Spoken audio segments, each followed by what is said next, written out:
Lo masuk PTN jalur apa? Gue masuk PTN ini jalur SNMPTN. SBMPTN lewat talent scouting UI. Gue masuk ke UI lewat jalur mandirinya yaitu SIMAK. Gue udah setahun ini gap year. Alhamdulillah gue masuk PTN jalur SNMPTN.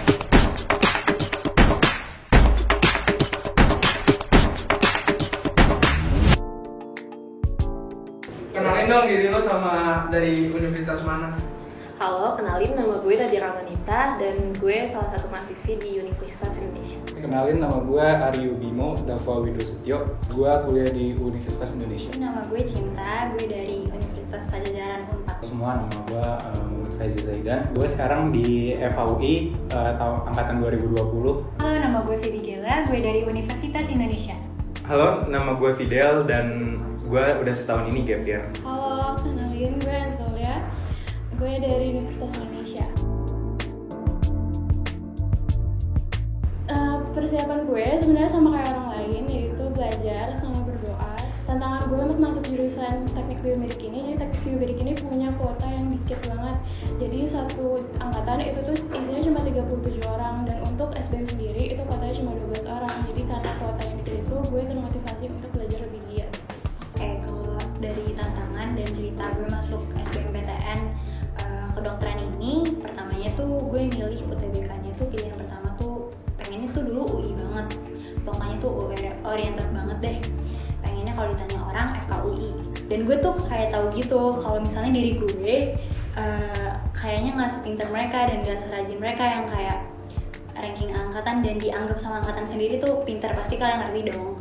Tapi gue tuh juga mikir, gue tuh maunya kedokterannya, bukan universitasnya. Akhirnya gue milih buat UTBK ini, pilihan pertamanya adalah FK Unpad.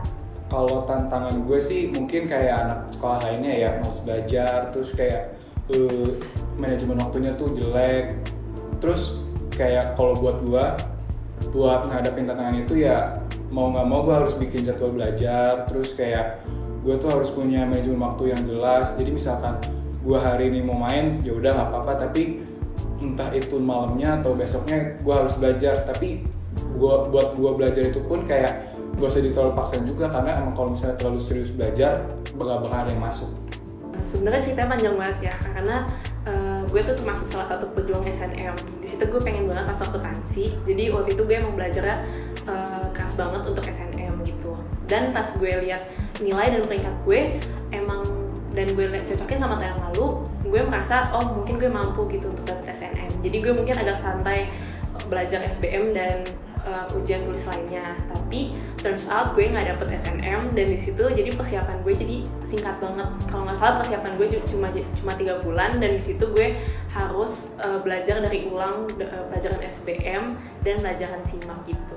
Untuk persiapannya mungkin sama seperti kebanyakan orang ya, belajar itu yang pasti. Tapi gue sadar kalau gue tuh gak sepintar kebanyakan orang di sekolah gue. Jadi gue juga siapin kemampuan-kemampuan ekstra seperti English debate. Terus gue juga ikut panitia sponsor waktu itu. Jadi itu pengalaman-pengalaman itu bisa ngedukung gue ketika gue nulis esai untuk daftar di talent scouting UI. Jadi mereka gak cuma ngelihat kemampuan akademis gue, tapi juga non-akademis gue. Terus tantangan gue yang lainnya pasti gue insecure karena jurusan gue itu salah satu jurusan yang paling ketat di UI dan yang daftar banyak. Jadi gue ngerasa pasti banyak banget orang di luar sana yang nilainya dan kemampuannya pasti lebih banyak dari gue. Tapi I decided to forget about that, cut off those kind of thoughts and just go with the flow, ikutin jalan Tuhan yang udah Tuhan kasih buat gue. Gitu sih. Kayaknya nggak usah dikomentarin, kalian bisa lihat gak eye bag di mata gue tuh sangat amat kelihatan gak sih? Mungkin kalau kelihatan ya itu udah menggambarkan lah. Jadi sebenarnya gue sangat enjoy belajar di teknik biomedik karena ternyata pelajarannya tuh seperti yang apa gue ekspektasikan, dan gue juga enjoy karena dosen-dosennya juga kayak lebih suka untuk berdiskusi sama mahasiswanya. Jadi gue enjoy lah dengan pelajaran yang ada di biomedik sendiri. Terus gue juga sangat bersyukur gue punya kating-kating yang mau ngebantuin gue dari segi akademis maupun non-akademis. I like it honestly karena sesuai dengan passion gue gitu loh. I'm passionate about writing, I'm passionate about speaking my thoughts and vocalizing it to people around me. Jadi gue ngerasa I'm happy because gue ngejalanin sesuai passion gue. So despite people telling me that I should be in the faculty of law, tapi I feel like I'm already in the right place. Tapi mungkin karena gue ngejalaninnya online, jadi gue belum punya peer group atau teman dekat gitu, dan gue juga belum ngerasain vibes jadi maba sih. Tapi overall I'm quite happy with where I am and I'm excited about where I'm heading. Kalau komentar dari gue sih, jurusan yang gue pilih fine-fine aja ya. Mungkin sama kayak jurusan yang lain, tugasnya banyak, kegiatannya di awal semester juga banyak, dan mungkin para mahasiswa baru juga pada bingung gitu kayak mau aktif di organisasi atau mau di kepanitiaan. Terus juga harus bingung juga kayak manajemen waktunya, karena emang jadwalnya tuh bertumpuk-tumpuk di antara organisasi, kepanitiaan sama akademis sendiri. Pelajaran yang gue pelajarin di kuliah itu, kalau gue boleh bilang tuh berkali-kali lipat lebih susah daripada di SMA gitu. Cuma untungnya gue suka apa yang gue pelajarin gitu. Jadi itulah kenapa kita tuh harus suka sama major yang kita ambil di waktu kita kuliah, karena kuliah itu jauh lebih susah daripada SMA gitu. Jadi untuk bisa survive kita tuh harus suka dengan apa yang kita ambil di kuliah. Kalau komentar tentang jurusan gue sih, so far gue suka ya, karena di Unpad gitu ya biasa. Jadi kayak teman-temannya itu kebanyakan tuh bukan dari Jakarta, dan gue jadi kayak belajar lagi buat kenalan sama orang-orang dari Bandung, dari temen gue dari Bali, dari Bogor, macam-macam. Jadi pergaulannya juga beda dan cara belajarnya juga beda. Terus gue tipe orang yang bukan bisa belajar sendiri terus, jadi gue harus punya teman belajar. Dan di situ gue kayak gue senang sih sama pelajarannya, karena ini yang gue mau. Kalau dibandingin SMA tuh gue harus bisa fisika, gue harus bisa biologi, gue harus bisa MTK, which is di kuliah ini gue cuman pelajarin hal-hal yang gue mau doang, jadi kayak lebih menjurus aja. Jadi gue suka sih so far.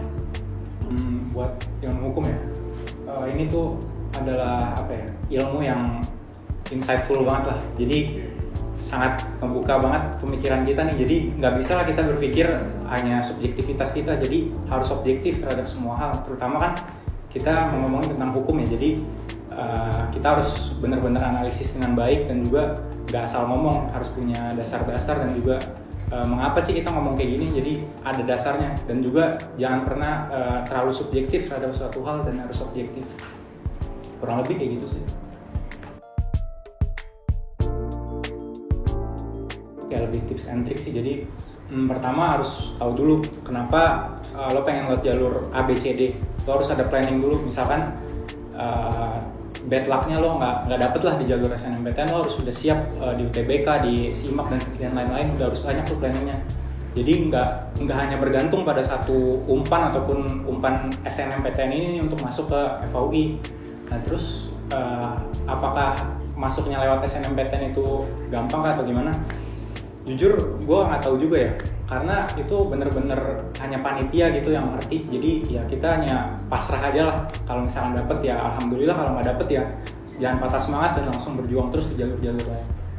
Untuk teman-teman yang lagi berjuang untuk masuk PTN yang kalian pengen, gue cuma mau bilang bahwa nggak usah terlalu pusing, nggak usah terlalu mikir nanti hasilnya bakal kayak apa. Yang penting kalian tuh fokus sama apa yang kalian pengen lakuin hari ini. Lakuin aja yang terbaik, karena tugas kita tuh cuma lakuin aja yang terbaik. Sementara hasilnya itu udah urusan yang di atas gitu. Jadi lakuin aja yang terbaik, dan yang paling penting jangan lupa doa sama istirahat kalau butuh.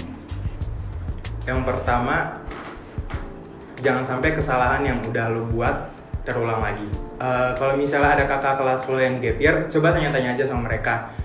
Kira-kira mereka waktu tahun lalu tuh salahnya kenapa sampai nggak lolos? Atau mungkin lo bisa tanya sama kakak kelas lo yang udah lolos PTN, nanya-nanya strategi yang bagus gimana. Karena jujur dulu waktu gue masih memperjuangkan jurusan aktuari yang gue pengen itu, gue masih kurang informasi dan strategi juga.